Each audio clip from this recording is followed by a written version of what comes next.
Amazon and AWS. We like to separate them because the businesses are just so different.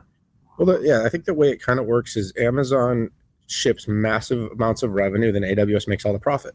I think that's pretty much how this business has been designed, and that's always been part of the reason that it will probably be a challenge for the business to ever get split up. When they've been conversations about the possibilities of that happening, is there's so much interdependence between the two. But let's the first response is better than expected. Look, Amazon had a couple of really tough quarters, and a lot of it's had to do with this. They made a massive investment in Rivian a few years back, and the Rivian stock is down like 90%, and they've had to take these huge mark-to-market write-downs of the value of that stock.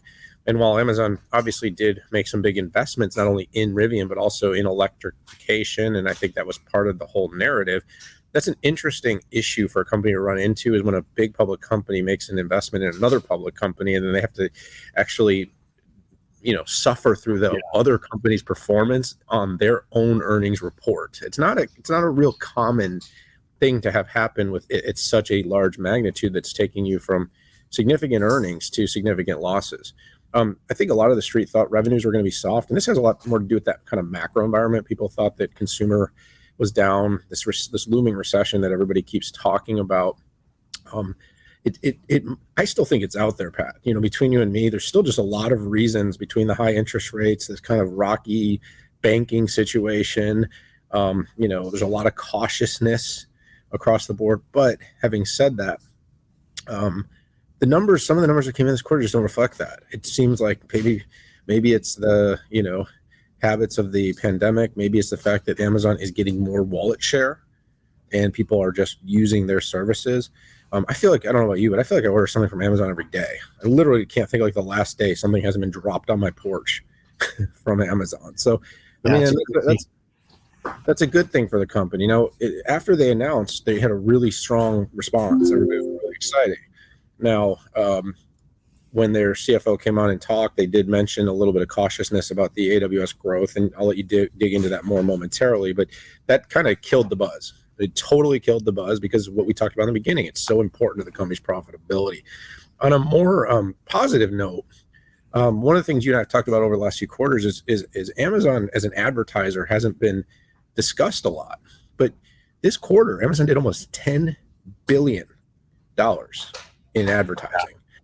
And that was above the expectation there, which has been something that we've been watching, because advertising is both a diversification and another significant profit center. And as Amazon becomes more of its own ecosystem, the advertising becomes a real growth opportunity for the company. You look at some of the developments. They announced Bedrock this quarter, which is going to be Amazon's large language model. That's going to be their Chat GPT. And, one of the things, if you look at something like how will AI now affect the searchability and product, well, Amazon has this really interesting connected ecosystem between its devices, ambient technology, and between the commerce.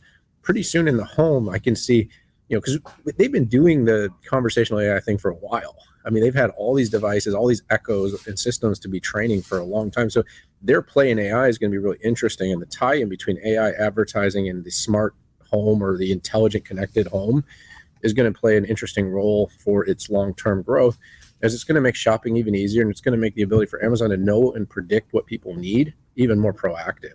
So you can see that as another area of the company. So, like I said, I'm gonna kick over to you to talk about AWS. But the last thing I'll say is Amazon's been pretty aggressive with cutting costs.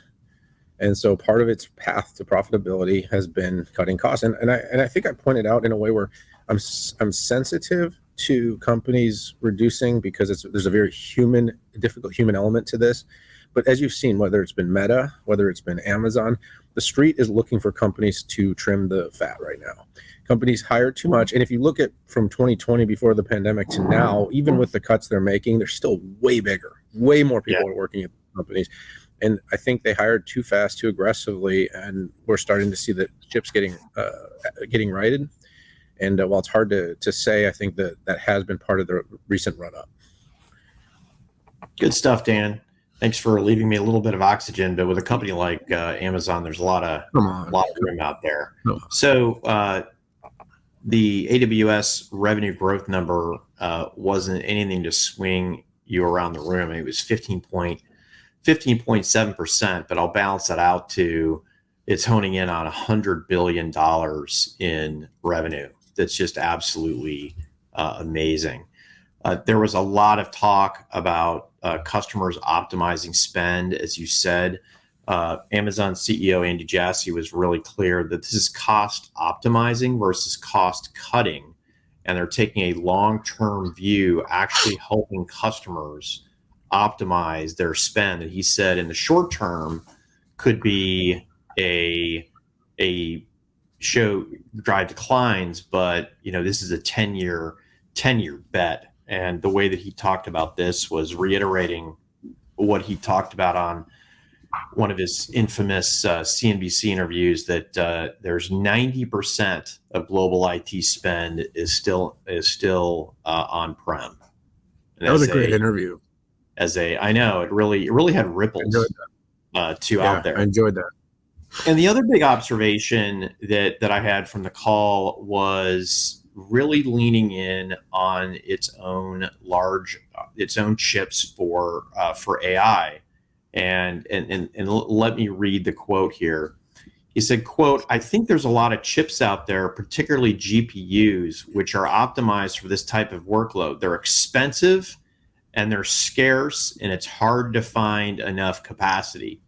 And then he went in and talked about Trainium. He talked about, hey, we're on our second generation of inference chips with Inferentia. And then he went through his whole generative AI play with Bedrock, and including his own Titan models. So I thought it was a good way to play that, because how are you going to play that, right? You have maybe three options. And I think he just leaned right into that, and that is classic Amazon, which I think investors appreciate. I mean, if you remember how long the company never made any money, right? And they just kept growing and growing and growing. I think they've demonstrated that once they get to a certain place, they can make money in nearly every market that they get into. They did cut a few retail lines, which to me makes sense. It was funny, they rattled them off. I had never actually heard of any of them, like Amazon Fabric. I have no idea what that is. It's fabric store, I guess. I must not be in the demographic, but all in all, I think pretty good showing. So Daniel, let's any final words there? No. I guess I would just say, if you really want to get a good perspective on the Amazon opportunity, I thought that CNBC exclusive and the interview with Andy, and then that whole shareholder letter really gave me some perspective, because I'd been kind of wondering if we'd hit the wall. And I think Andy, and Andy has not necessarily been the same as Jeff as a in terms of how the world sees Amazon. And I think that was a really good moment for him. So I'd say to people, that's worth checking out if you're kind of looking to the future of Amazon.